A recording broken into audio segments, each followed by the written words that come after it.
Welcome to Healing Wisdom, a Thursday morning talk show featuring guests sharing their stories and knowledge. We discuss the healing aspects of the arts, metaphysics, social justice, and adventure through all types of terrain. So join me, Pandora Peoples, here on WOMR 92.1 FM in Provincetown and WFMR 91.3 FM in Orleans. We're streaming worldwide at WOMR.org. My next guest is Rebecca Ann Robertson, the founding director of the Mayan Melipona Bee Sanctuary Project. Today we're talking about saving bees, the Melipona bee honey, and the wonderful work that the Melipona Bee Sanctuary Project has done with modern indigenous people in the Yucatan region of Mexico over the past year. Rebecca will also touch on the ancient spiritual significance of the Mayan Melipona bee. Welcome back, Rebecca. Thank you so much for being with us today. Thank you, Pandora, for inviting me again. And we are an environmental and a cultural project that works with Mayan women and Mayan stingless bees. The bees that we have here in the United States were actually brought from Europe about 400 years ago by the colonists. So the honey we put in our tea is from a European bee. But here in the tropical zone of North America and South America, there's a little stingless bee. It's about half the size of a conventional European honeybee. And as I mentioned, it's stingless. And that bee makes the most medicinal honey on the planet. And we can get into that a little bit more as we talk. The Yucatan produces about 50% of Mexico's honey production, and Mexico is one of the largest honey producers in the planet. So you can conceive that there must be a rich abundance of flowers for those bees to be foraging and getting nectar from. So it's a densely forested region, and this little Melipona bee is in danger of becoming extinct, even though it's the primary pollinator of the rainforest. Those conventional bees, Apis mellifera, the European bee, was introduced to the Yucatan about 50 years ago, and the nesting sites in the wild are being overtaken by the European bees. So our project is a solution-oriented project. And we'll talk about this too, we are bringing bees out to Mayan villages where they're building bee yards, and Mayan women specifically are using their ancient, traditional, cultural Mayan beekeeping techniques to reintroduce populations of this Mayan bee back to the rainforest. That rainforest is where 50% of Mexico's jaguars live. So again, there's still a lot of trees, but without the bees, you don't have a healthy rainforest. Without a healthy rainforest, you don't have the healthy pollinator, which is the bee. Can you talk about the cultural significance of the bee? There are 3 remaining Mayan codices. There was a massive book burning that happened when the Spanish colonists came into Mexico. And there are only 3 remaining books. One of them is the Madrid Codice. I don't know if you can see pictures. It's just a gorgeous book. It's an accordion-shaped book, 112 pages long. About the last 20 pages of the Madrid Codice references the bee god, El Muzenkab, the bee, in Mayan called Shunankab, honey, wax, what day you would harvest, the offerings that you make to the bee gods, the songs that you sing to the bee gods. The Mayan people believe that this bee is their ancestor spirit. When you draw a Mayan glyph, one way to draw that glyph is with star portals in the glyph. They believe the bee flies across the veil and brings back information, flies across the veil, carrying the souls in and out. If you see a beehive, that the shape of the beehive is a pyramid shape. The Mayans will tell you the bees taught them how to build the pyramids. So the cultural significance of this particular bee, Shunankab, is so massively important. And if the bee disappears, that large portion of their culture also will disappear. So we're a multifaceted project, kind of catching lots of balls. So from an environmental scientific standpoint, the bee's in trouble. And we have solutions for that. We can repopulate Mayan villages with the bee and create corridors of breeding populations of bees. And that's our mission. And we're working on doing that. Our project's only 2 years old. We are a 501c3. So y'all, please donate. It's tax deductible. And so we're an environmental project. One of the people on our team is one of the foremost entomologists in America, Stephen Buckman. So that's fantastic. We also have Mayan archaeologists that are associated with the project. We have Mayan people on the ground.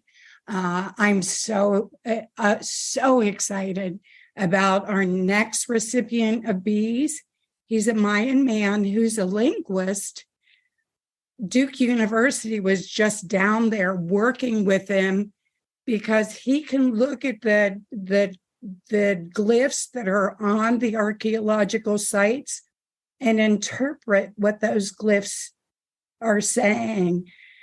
He approached us and said, I want to have bees because he wants to do as it's instructed in the Mayan Codice.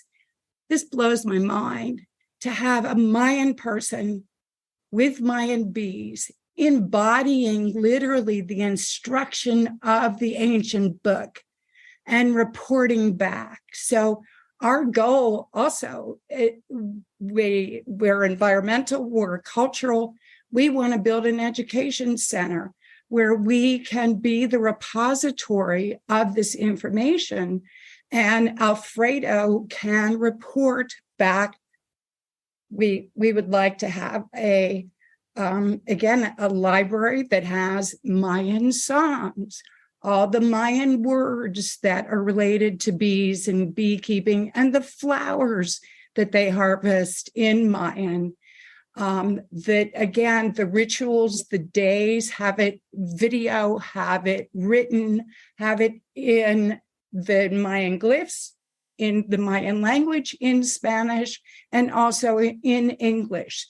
So we're really in a precipice situation where things are disappearing fast. So we are really making a concerted effort to reach out to as many people as we can, be a song catcher, and grab that information before it disappears, and then also have it there accessible to people where it may have already disappeared in their village, but they can come and they can relearn those ancient ways of beekeeping and ceremony. And if you lose, indigenous people around the world are all facing this. We live in a modern time. There's TV. The kids are more interested in doing something else than listening to their elders.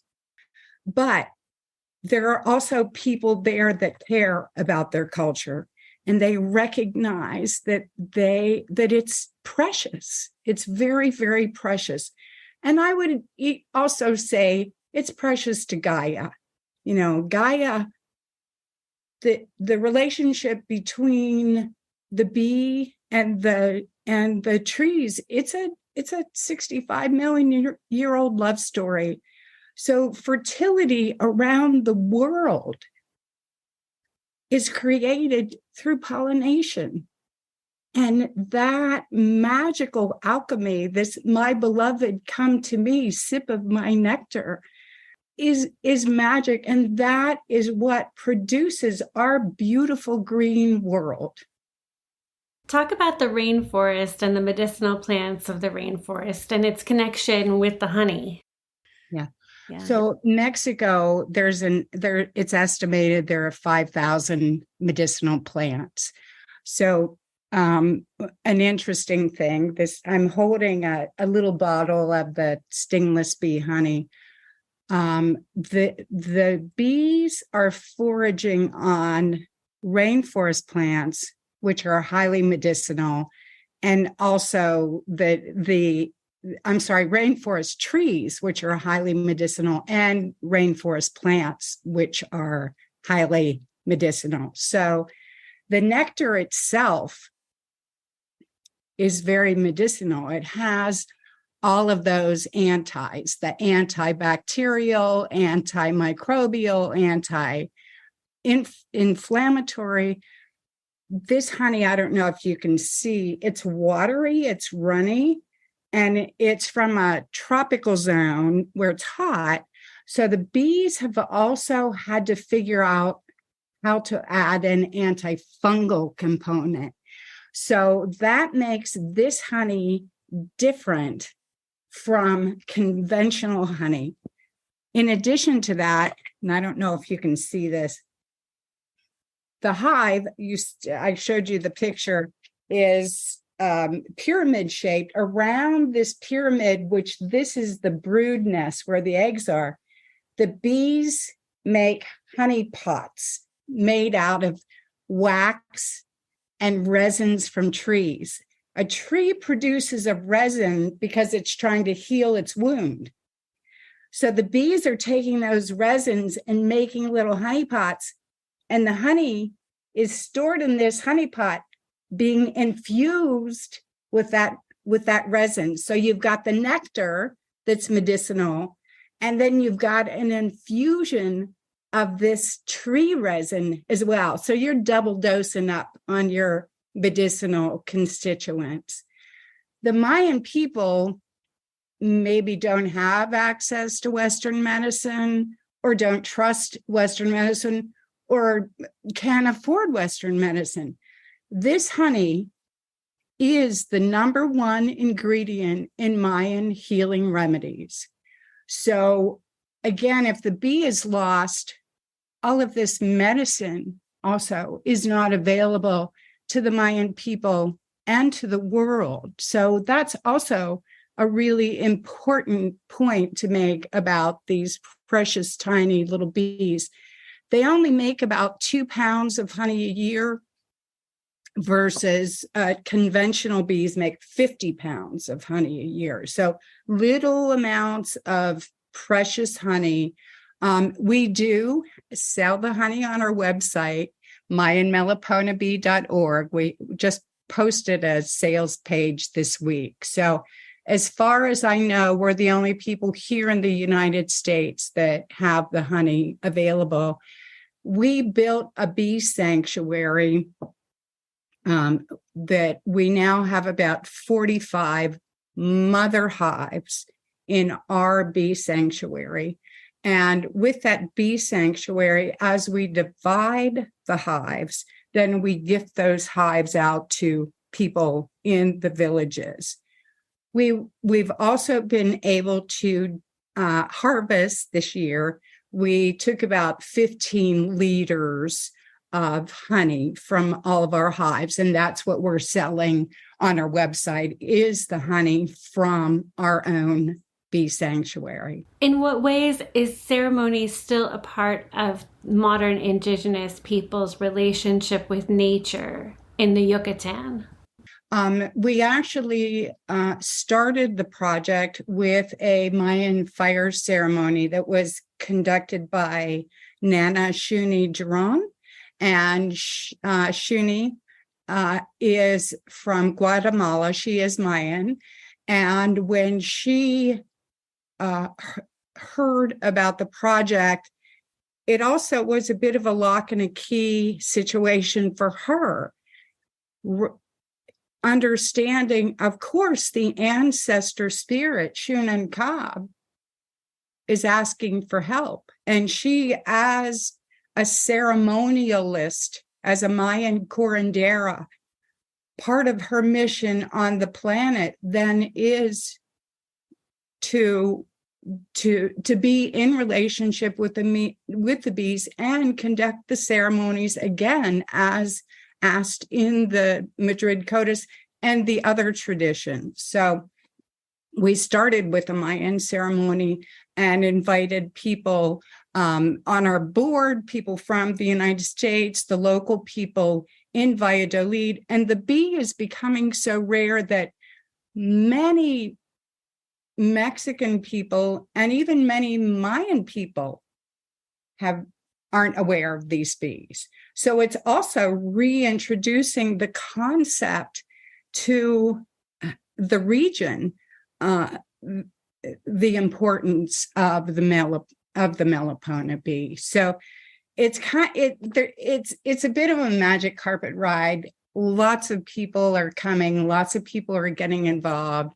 We have associations. We just won an award last week from International Sister Cities, an Arts and Culture Award.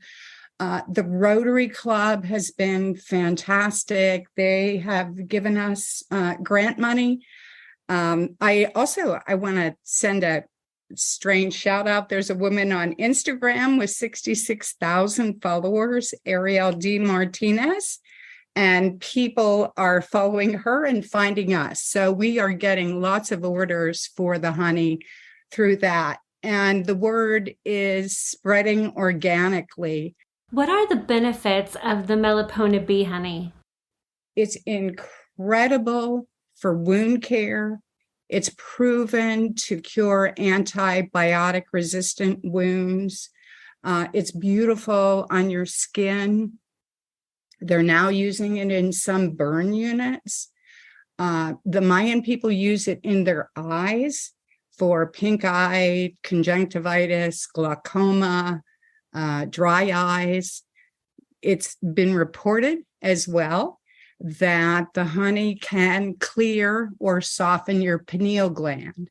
There was a study comparing the honey with Manuka honey, and they placed bacteria in the honey, and it killed 32 different kinds of bacteria, with the exception of Candida, which feeds on sugar.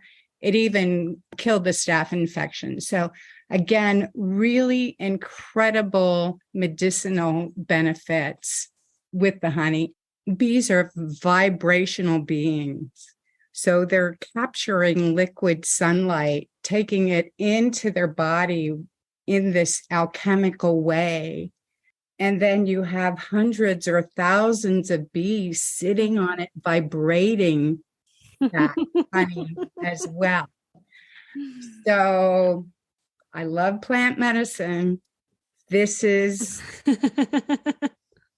up there with the best of them.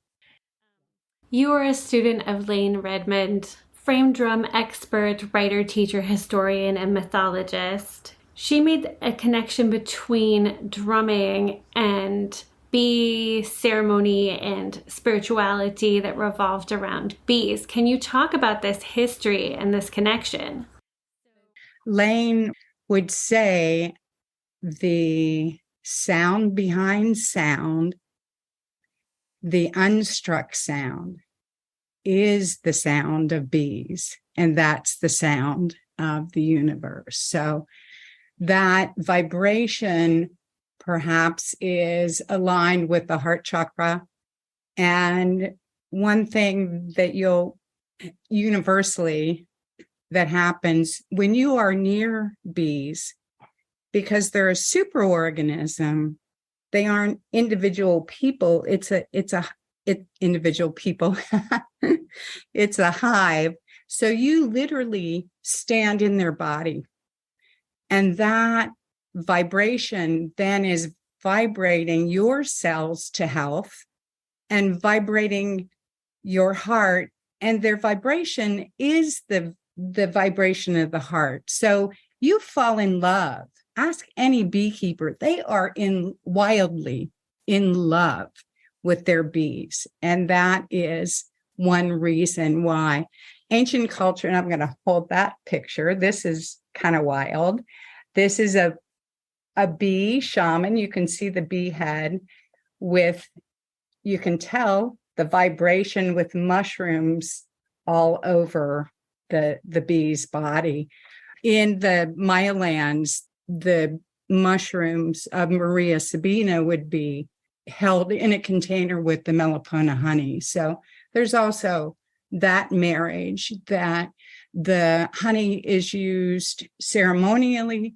The honey is used to make balche, which is kind of a mead, and it must be present for ceremonies and Mayan shaman ceremonies. So without the balche, the ceremony is not complete. So again, the importance of this honey to the Mayan people. Bee goddesses are found in ancient art from Egypt, Greece, Turkey, and Celtic regions as well. What this illustrates is the relationship that people have had from the beginning with bees. And again, I would lean into that they're a vibratory being, and people literally are feeling and sensing and getting downloads and have a relationship that affects their lives when they are with bees. So in ancient Egypt, there was a goddess. She's one of the older goddesses. Her name is Neith or Net. She called herself to herself. There was nothing before her. I am everything that is, ever will be, and ever has been. If you dare, you may look behind the garment. What I give birth to is the sun. So she is literally giving birth to the sun, the sun god Ra. So that is the divine being.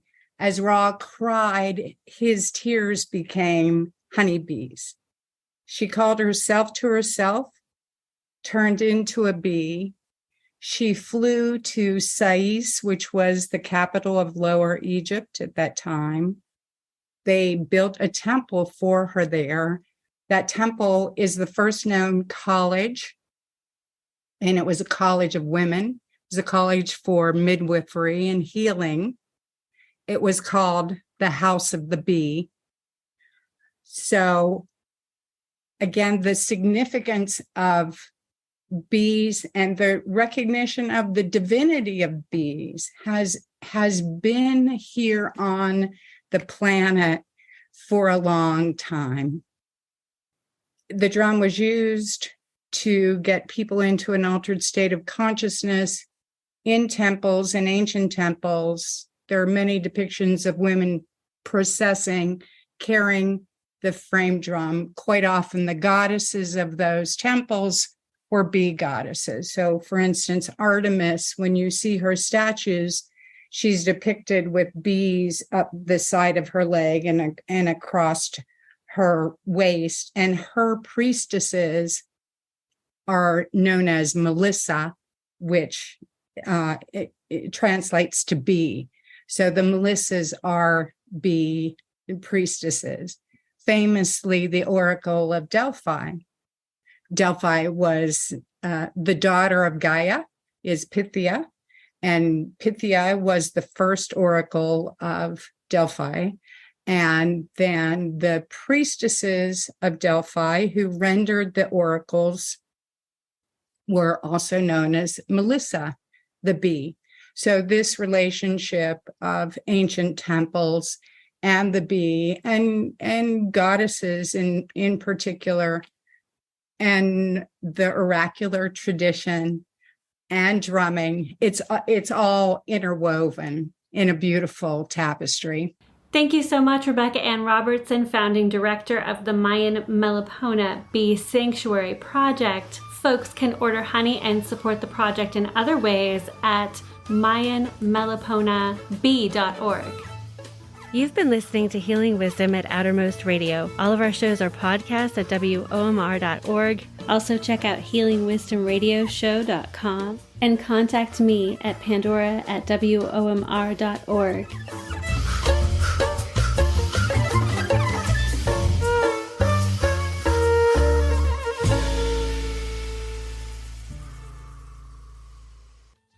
Our theme music is provided by Mazen. You can find her website at mazenmusic.com